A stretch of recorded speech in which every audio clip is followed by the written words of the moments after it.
Sensational performance. How are you going first of all after that? I feel a lot of emotions, mainly relief. It was a camp with a couple of ups and downs, getting sick, a couple of hand injuries, but you know what, I persevered and I stuck it out. I knew what was important, I knew the task at hand, and this is our business. We can't allow anything to stop us, from attaining what we want. So, huge relief, for pushing through everything and getting the victory. Honestly, I didn't go for the knockout. I just wanted to win, but obviously it's a bonus getting the knockout. That just makes the whole thing all the sweeter. Let's go straight into what happened in the fight. You obviously, you felt Wynand hit you, but I mean, in the ring, you were just something else. Talk us through your performance. What do you feel about it? You know what? It's actually well known in my gym that I was a bit wary with southpaws, only because of my inexperience with them. Not because of anything else, it's just an inexperience. I wouldn't hesitate to getting with a southpaw because of the inexperience, but with sparring southpaw after southpaw and sparring and getting ready for this fight, I realized I was worried for nothing. Are you over that now? I'm over it. After the first round of this fight, I felt over it. When my jab started landing, I felt very confident. I felt, okay, this is just a normal fight. Southpaw orthodox, it doesn't matter. The first southpaw I ever fought was someone who I didn't even know was a southpaw. I didn't have any experience against him, I didn't have any preparation, so that was what gave me that bit of worry about southpaws. But now it's out the window, it's all good. Obviously the mental preparation coming out, it felt like this fight was going on forever and ever and ever, and it finally arrived here. And was it the dream performance you were looking for? Actually, you know what, I'll agree with you in saying it was a dream performance. To stop Wynand, a guy who kept saying, I've got big mountains to climb in him, I'm only 21, I'm still experienced, I'm a good kid, but I'm a bit over my head and stuff. With him saying those kind of things, it's all the more sweeter stopping him like I did. I could feel after the first round dropping him twice that I had control of the fight. I even looked at him in the second round when we were in there thinking, you know what, I don't mind going the distance, I'm just going to have to turn up the heat and just outbox him. My fitness felt at a completely different level compared to what it used to be. I sat down after the first round and I really wasn't tired compared to other fights where obviously the nerves and everything, this time I felt perfectly fine. So it was a dream fight for me, yeah. The first two knockdowns were really good, but it was the third one that really caught everyone's attention. Everyone in the crowd knew automatically that he wasn't going to get up from that shot. Talk us through that shot and how you set it up. So the way I set it up was I knew he was susceptible to the right hand. When I landed it the first time, just a feeler. It wasn't to bomb him or anything like that. It was just to see if it would land. So I put it out there and it landed. So I thought, okay, it's not too hard to land it. Let's just be patient. And whenever I'd feint, he would drop his right hand a bit. And I thought, okay, he's open for the hook. So I'd feint, step over with that hook, and it would land. Once I brought the straight right down the middle with it and it landed to the face, I thought, okay, let's try and go to the body, slow him down, see how that works. And it ended up stopping the fight. I didn't expect it to.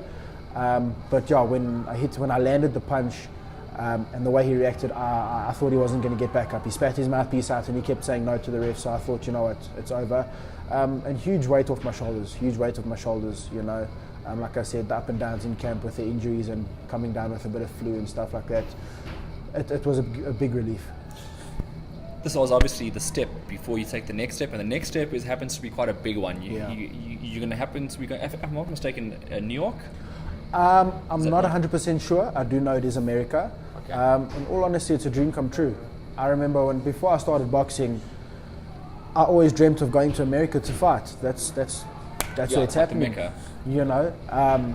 For my promoter Rodney Berman to give me that honor, it gives me confidence in myself and my ability that, hey, you know what, this isn't just for fun. This isn't just, I was a professional boxer once before. I can really do something with this. Going to America is my chance to prove it, and I will do nothing short of that. The hard work's going to continue, and I'm going to work even harder. I want to improve in every fight. Every fight I want to improve, and I felt like I did that this fight. America, I will work to do the same. Boyd Allen, of course, stopped Wynand in 2. You stopped Wynand in 2. We said before the fight that Boyd gave you a few tips on what. Can you reveal them now? He did. Boyd said that he doesn't like aggression, number one, and he doesn't like body shots. So I capitalized on that. You know, I had that mentality the whole night in this fight. From round one, I just thought to myself, he might tag you, but push him back, show him that the power's got, you know, it didn't faze me, because he landed flush. And I felt the power, but it didn't worry me. I thought, you know what, you hit hard, but, you know, it's fine, so can I. And with Boyd telling me, you know, he doesn't like the pressure, I felt like it was working. When I would take a shot and I'd keep walking him down, I could sense he didn't like it. And then I took it down to the body, and Boyd was also correct. You know, Boyd told me about the angles. You know, you hit the left hook, switch over to the left, and you have that angle. I tried it.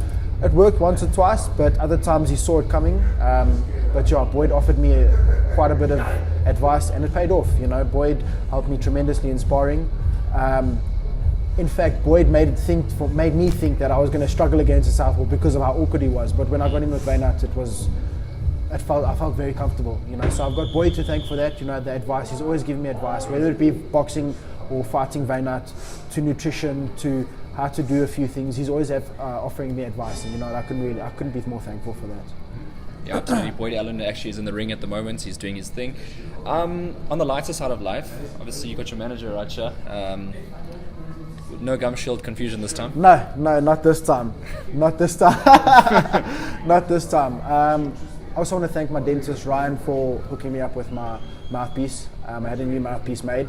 This time I told him not to take it out for this fight, and yeah, it paid off. It paid off. At least now I can chill. You know, I haven't got a big lip, an irritating lip. So yeah, fresh still. I feel fresh still. You know, it was a good night overall. You know, everything included. It really did pay off. To all the sponsors and the fans that came out today. First of all, I'd like to give a shout out to my sponsors, ACDC Dynamics, TNA Auto Protect, Extreme Nutrition, Prime Self Supplements, Next Generation Coatings, and My Gym Greenstone. You know what, you guys all make this possible for me, and I couldn't thank you guys enough. Without your help, I really wouldn't be the type of athlete that I am, and I wouldn't be here where I am today. So a huge shout out to you guys. I really appreciate it. Thank you guys. And yeah, to my friends and family, everybody who supported me, my closest friends, my manager, my amazing girlfriend, Hayden, yourself also supporting me, everybody, Coach Vusi, Coach Sachaba, everybody that helped me in Camp Boyd. You know, you guys really mean a lot to me. Thank you.